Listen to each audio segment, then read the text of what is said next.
I'm a professor of artistic research at the Royal Danish Academy of Fine Arts. I also head there the so-called International Center for Knowledge in the Arts, which is a research center that works across all the higher education institutions in the arts in Denmark, the state art education institutions. And basically what we do there is we try to support and communicate artistic research across all the artistic educations in film, in visual arts, in music, in theater. And always I'm interested in the relation between theory and practice, which sounds like as if those entities are separate, but for me they are not. Theory and practice is always kind of integrated in each other, at least in the kind of practices and projects that I'm interested in. And that's also how I came to artistic research, a bit from the side, you could say. I did my PhD in media and communication, or media studies, in Sweden. But in that PhD I tried to, or I did involve practice in the sense of projects that I was involved in, a TV, an artist-run TV station here in Copenhagen, and a festival for overhead projectors for analog media. And I used them, these projects, as case studies, and argued that you could do also practice-based, cultural production-based work within media studies, which was kind of unheard of, and it was inspired also by the rise of artistic research. This was around 2006, 7, and so on, and those years, which was kind of, in Sweden, formative for artistic research. So I brought that field sort of into media studies. You could say that my background is kind of both this more academic and this more sort of organizational, curatorial, artistic, but in my work I always see them as intertwined anyway. They're not separate, even if I'm not like educated from an artistic kind of school. The art and aesthetics has kind of followed me in also my more kind of academic career. So that's why I guess I'm also at this center at the Royal Danish Academy of Fine Arts, as somebody who is always like a little bit interested in transdisciplinary knowledge production, and how you can work across different fields. And this is exactly the task of that center that I also mentioned.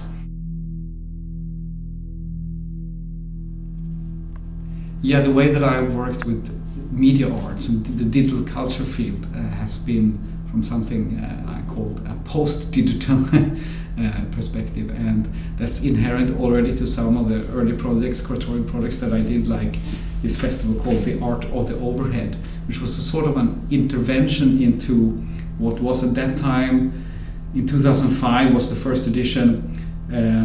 Let's say, for me, it might sound odd today, but for me that was around the height of the hype of new media, digital media.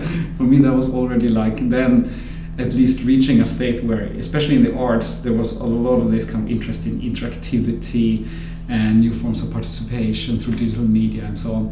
But I saw that as having already declined in a way, and it had become something very commercialized or very focused on high-tech and new technologies. So this festival that I developed with my partner Linda Hilfling-Ritterstader was meant as a sort of an absurd intervention into that digital media field. So we took this analog media or apparatus, the overhead projector, which had these kind of transparent slides, and you might know it from school back in the day, depending on how old you were or and so that became sort of a critique where we invited people that were mainly from the media art field to work in this analog medium, saying that this already has interactivity, this has tactility, that had a lot of those much wanted features.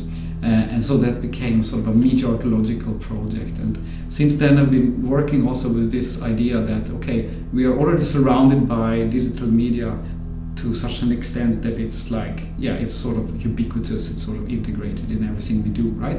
Along comes also all the problems with surveillance, quantification of everyday life, optimization, and so on.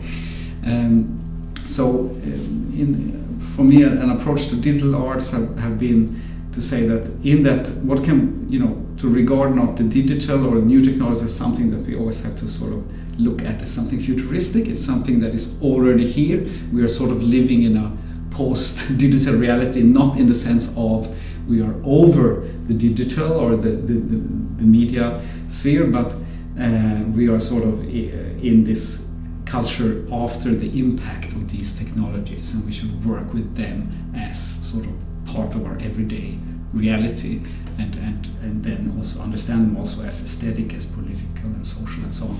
And many times I found that in that media art field, these kind of questions, more political questions, are obfuscated by this drive towards the new, and there's a sort of ideology around that. So also as artistic director of the Transmediale Festival, I sort of tried to develop that festival, which is a media art festival in Berlin.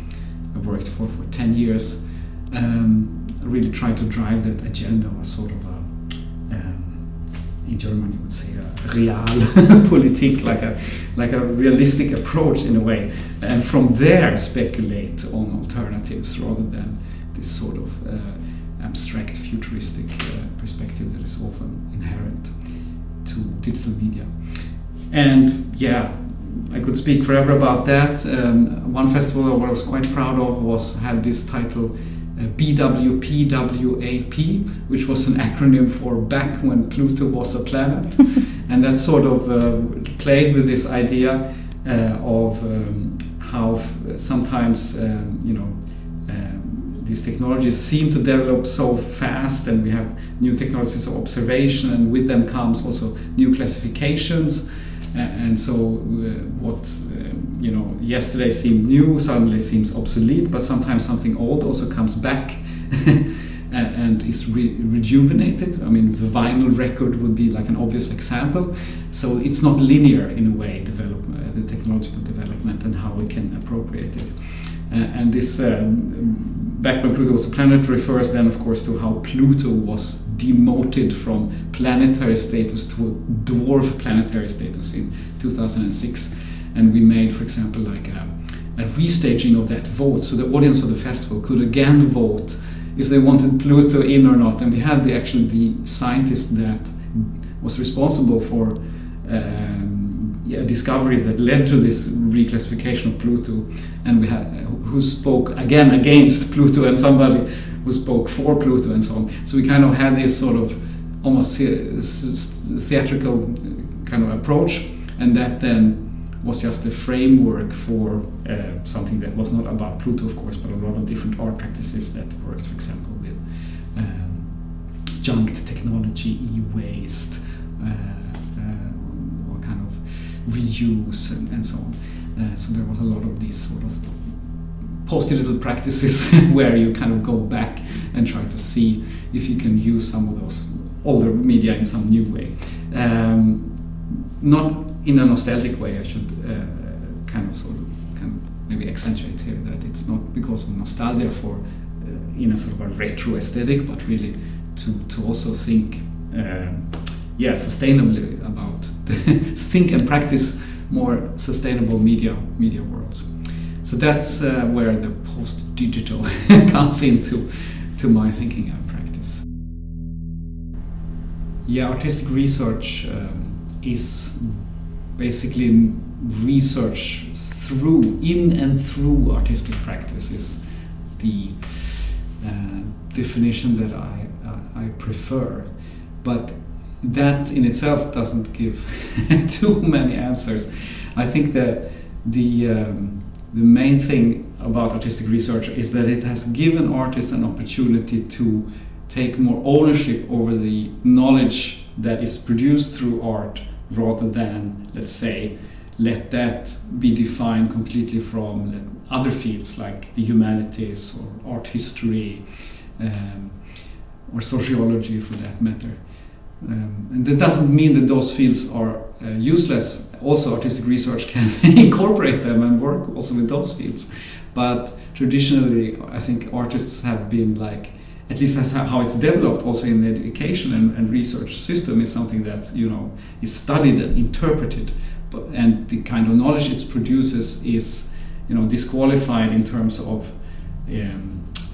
maybe not its usefulness, but its validity in the world. It's something more for consumption or individual enjoyment or for the good of society in all other ways than actually contributing in the sense that science is objectified as contributing.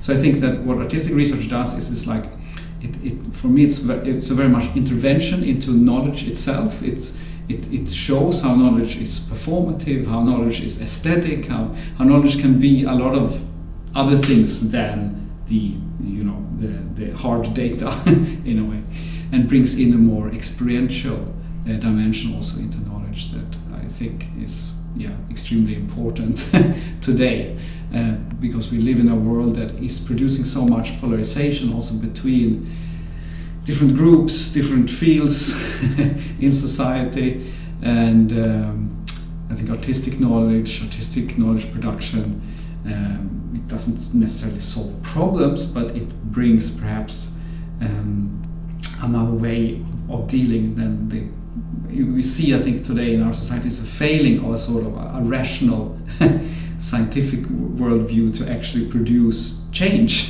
because actually the artistic often wins over the scientific, in the sense that people believe in what they want to believe in, or they invest their energies in the aesthetics and poetics that they most identify with, and artists then actually can do a lot of change, I think, in terms of being allowed into that room of knowledge production.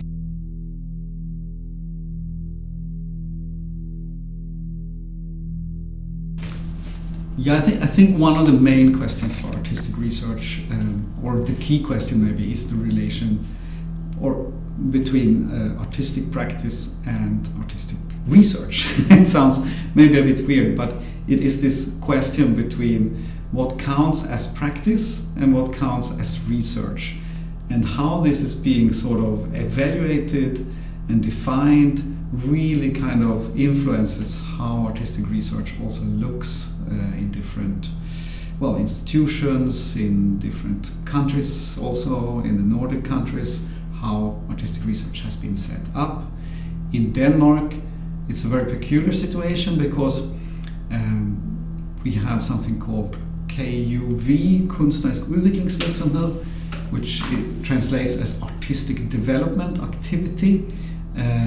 That's what it's called in Danish, but in English the translation is always artistic research. It can be quite confusing. But what this artistic development activity is really about, it is about artists reflecting on their artistic process and then communicating that in some way. It can be in a written form, it can also be somehow directly in the work, but they're given some extra time and money to develop their practice in new ways. That's how it's at the artistic educations for the teachers. Then it also enters actually into the actual teaching on the BFA and MFA levels on some of these institutions where students are sort of met with this world of artistic research, and which is, I think, a more long-term reflective way of developing your practice than if you're working towards a certain commercial context with your practice, or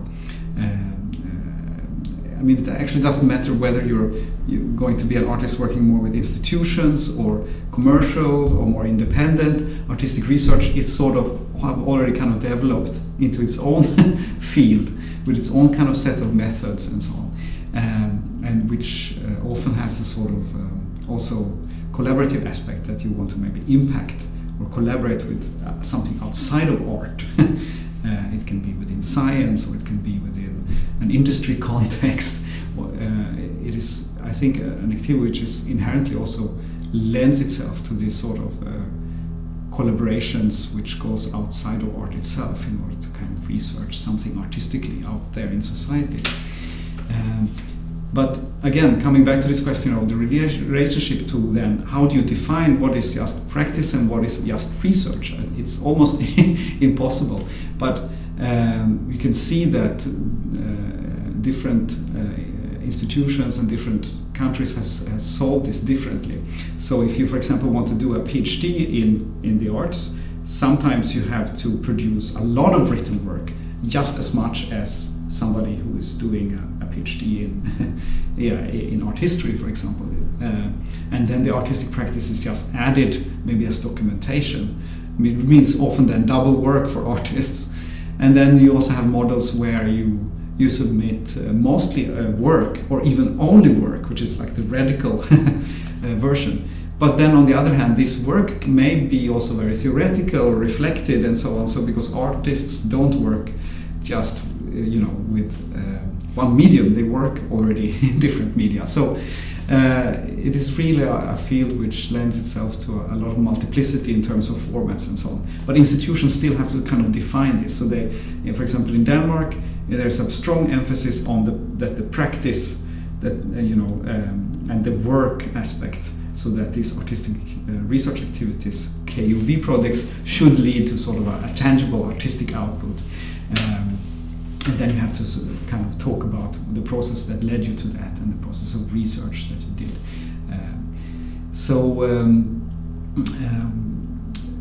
It is something that it's ongoing debate all the time, and sometimes it's seen as if practice is being academicized by the research kind of demand, because the research demands comes with demands on writing, documentation, on ethics, a lot of things that maybe traditionally art practice has been if not opposed to, but in an ambiguous relationship to these sort of more normative frameworks that comes with research. And how far should you go in artistic research with these sort of normative frameworks?